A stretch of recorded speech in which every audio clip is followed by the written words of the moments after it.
with you all. This is such a wonderful topic. God as the only asset. And Master often quoted these words of out of 1,000, one seeks me. Words of the Bhagavad Gita. And out of the 1,000 that seek me, maybe one makes it, basically is what he's saying. And then he said, but our percentages are better. And meaning that because of all that we have, of this wonderful teaching of Kriya, of satsang, of all the wonderful music and the books and gurubais and places, centers, retreats, places we can go, all the techniques we have, I don't think you can get more on a spiritual path. And this is why he said our percentages are better. But you have to aim still for God. And people come and go, and they test this, they try this. But once one is deeply anchored in God, then, and only then, can you move forward in His light and His grace and His blessings. And as we were singing this beautiful chant now, I have made thee. I've made God. Not money, not my car, not my house, not my friends, not my family. I have made thee, pole star of my life. I look for thee. This is the guiding light in my life. And in people's lives, it's typically not the guiding light. So the percentages aren't very good for them. But if we realize that if we focus on God, if we pray, if we meditate, if we chant, if we come into satsangs, if we ask for guidance, if we are devotional, then God comes. And this is why Master came, to remind us that yes, it's nice to have all these things that are around us, but that's not the purpose of life. And when we leave these bodies, what will you have? Nothing, unless you have God within. And I love the other chant, Tvameva Mata, Chapita Tvameva. Thou art my mother, my father, my wealth, my wisdom. You are everything. And behind everything that we think that is, this is going to guide me, it's like the carrot, is like in the reading. If I just had 10% more money, 10% more friends, 10% more beauty, 10% more hair, whatever it is, it was 10%. But then you get the 10%. Now if I had more, then if I had more, and it's never, ever ending. It's never ending because it's a carrot on a stick. And you're going that way, that way, that way, and you never find fulfillment until you go within, until you say, no, I am looking for thee in this life.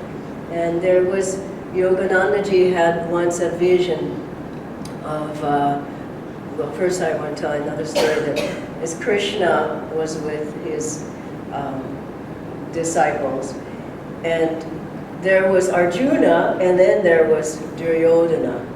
And Krishna said to them, you can have one or the other. Either me, in the battle of life, your life, alone, or all my armies, everything else that I possess, all the people, whatever, they'll help you. And Arjuna said, Lord, I choose thee. So many people choose everything else. Give me the job first, then I'll choose you. And Duryodhana was happy because he has all the armies now. Okay, I will win. But he didn't win. This is the point, he didn't win.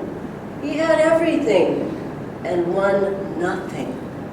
Whereas Arjuna had Krishna, the Lord was guiding his chariot of life. And he had everything. And he won everything because he chose the Lord. And so Guruji was once he had this vision of this beautiful, huge cathedral-like church. And in Europe and America, they're beautiful, huge edifices. The master had a vision of this, and he kind of was thinking, well, it might be nice. And so the Divine Mother's voice came to him and said, do you want this without me? Or would you rather have me? And the other vision was Master sitting under a tree on the grass in the dew.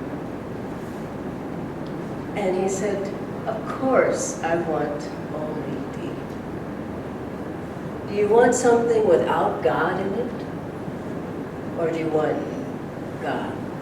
And Master used to love to tell this story at Yoganandaji of Jim Brown. And Swamiji wrote a song about Jim Brown. I don't know if you heard it. But it was a black janitor in a church. And there was a lot of racial discrimination at that time. And Master, he said, why do they say black and white? You take off the skin, everybody's red. He said, it just doesn't matter. He was totally against racial discrimination, any kind of way, anywhere. So he told this story, and he said to this man, he would come and clean the church, the white church, every Saturday before the Sunday service or satsang. And so one day, this poor guy, he said, can I just come and sit in the church tomorrow? Because I clean the church every week. And the preacher said, no, I don't think so, because our church is white, and you know what you are. And so he said, you can't come. And so the poor man, he was crying and crying, and he prayed to Jesus. He said, why? Because he was devout in his heart to Jesus. He said, how come I can't come to the church? I clean the church every week. And he had a vision suddenly of Jesus. And Jesus said to him, now that church has been going for 3 years, isn't it? He said, I've been trying to get there too for 3 years. I haven't been able to get to the church either. He said, don't cry. I can't even get in there. Here's another example. A huge church, beautiful, and nobody's there. And so one man came to Yoganandaji, a very wealthy person. He could have funded his whole organization. He said to Master, what are the assets of this organization? And Master said, none, only God. And the man, he thought, only God, how can that be? And then Master started in the YMCA. There was nothing there, nobody, but it was God's will and Babaji's will. And so more and more people came, and now he had a huge organization. And they used to plant tomatoes on the hillside of Mount Washington. I'll tell you more about Mount Washington in a moment, but he just never would let anybody come in and say, if you do this, I'll give you money. He said, only God. If you come with God in your heart, then maybe I'll accept. So they would plant tomatoes, because the devotees, they didn't have anything to eat. So they had tomato soup, tomato broth, tomato casserole, tomato chips maybe, I don't know, tomato everything.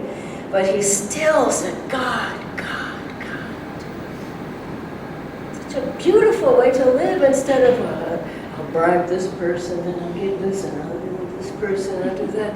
He said, no, I'll never take my hand from God's hand. And I recall the early days, Manjuna was there, Sonia was there, various ones in Gurgaon, where we were going through a hard time.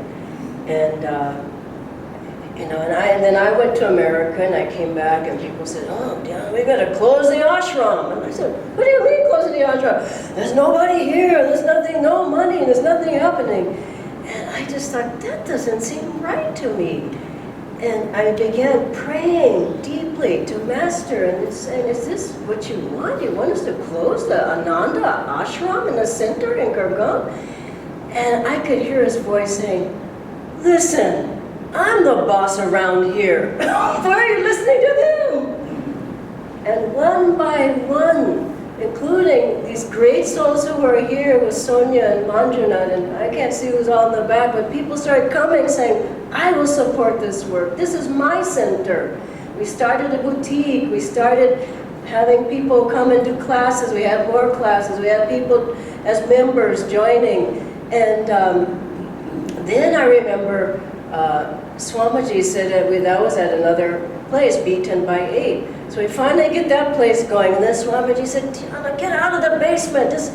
It's too small here. And I went, small? How are we going to pay the bills? And he said, you've got to get a bigger place. I said, how? Just kept praying to Divine Mother. Look where we are.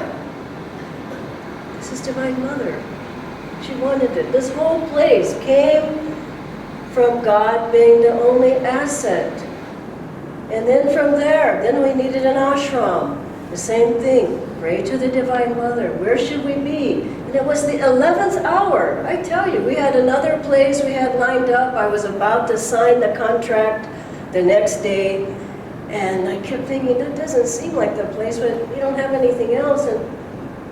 And lo and behold, somebody calls up the day I was about to sign the papers on the other place that wasn't hardly any good. And they said, don't sign anything. I have a house for you. And that's the ashram. It's beautiful. This is how Divine Mother works. And then I remember the same time, we didn't even have a car. I mean, we started from nothing here. We didn't even have a car. And I said, Divine Mother, we can't even get anywhere. And so that went on for a long time, no car. And then suddenly, I was in America, and God bless Sonia, she loaded me up with all the boutique items, and everybody wants to support India and America, everybody. How can we help? How can we help? How can we help? How can we help? Everything sold. More and more donations came in. We came back, and I told Devendra and Amit, let's go back on. From the little suitcase of boutique items, we bought a car for the ashram. This is how God works. If you trust, people have so much money in the bank. Well, what if things go bad, you can't get the money or whatever? You're lost. People have so much, they're so worried about their health. Well, what if your health, not what if, when your health goes bad, where are you going to be? People are so worried about how beautiful they are. Well, beauty doesn't last very long on the outside. I don't know if you've noticed. I mean, but the beauty is really inside. What happens? Your assets. My money, my car. What if your friends leave? What if somebody close to you dies? What are you going to do? These are things to know. Because in your heart, it has to be, I came and I live for God.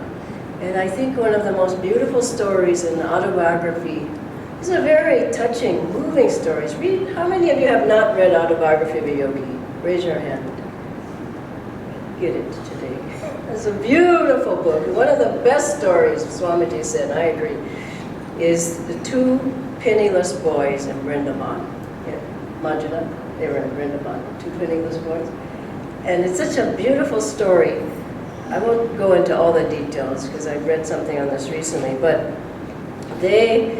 Master's brother, they're just young, I don't know, 12 or 13, I don't know how old they were, teenagers, Master and his little friend, Jitendra, who was always a doubting Thomas.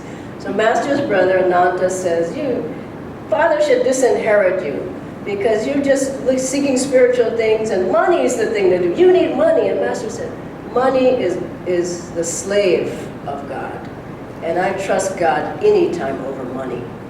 And so he said, I'm going to send you out to Vrindavan, because he lived in Agra. And he said, you can't take any money. You can't beg for food. You can't tell anybody your predicament. You have to go see Vrindavan, have your meals, and come back here before midnight. I love what Master said, the two Cinderellas.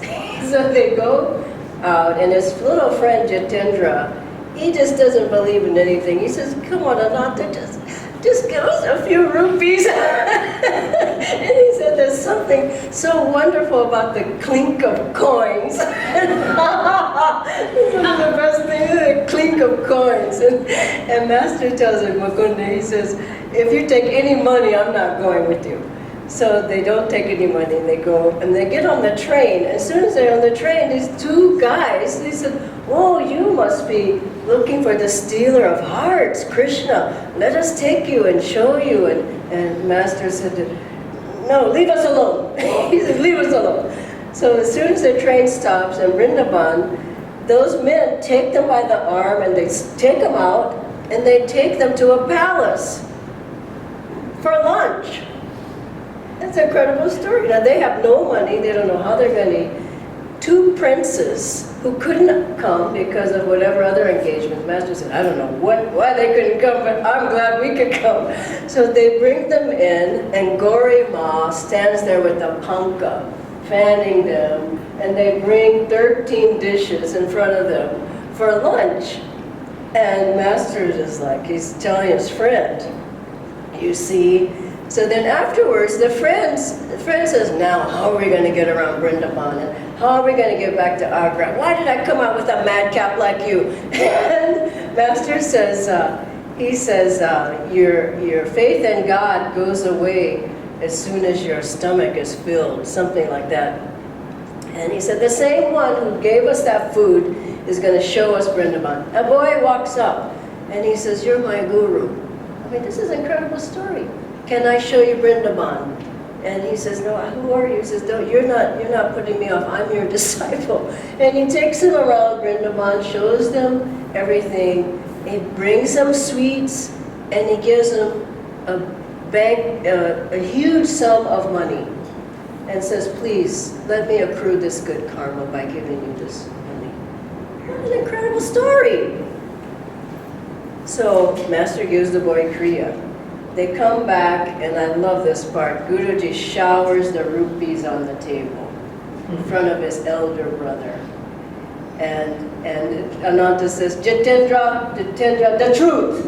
Did he rob a bank?" And he says, so he takes initiation. I mean, the elder brother from the younger brother that night, because that was his promise. He said, "If you come back here having not failed any of the rules, I will myself take initiation."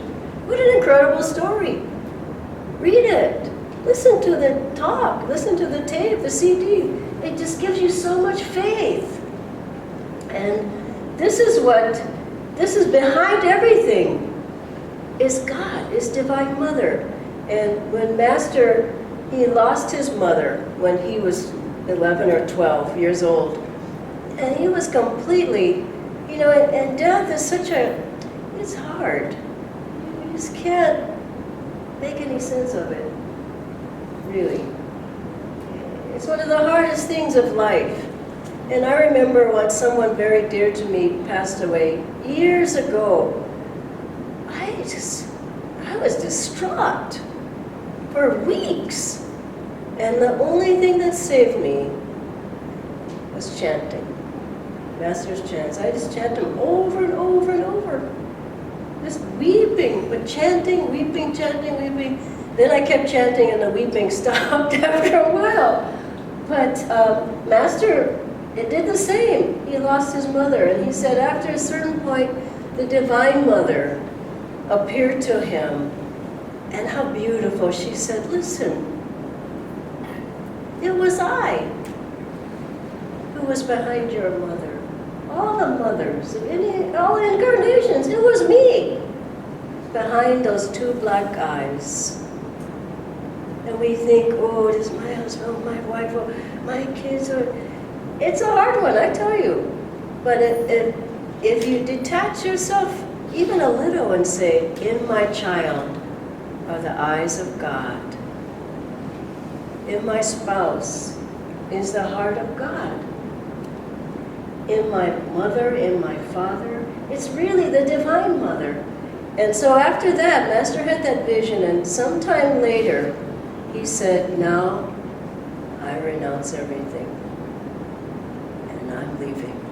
And he left for the Himalayas then, in search of his real mother. It's such a beautiful story, in search of his real mother, the Divine Mother. And he had so much adoration for the Divine Mother, for Kali. And so he left.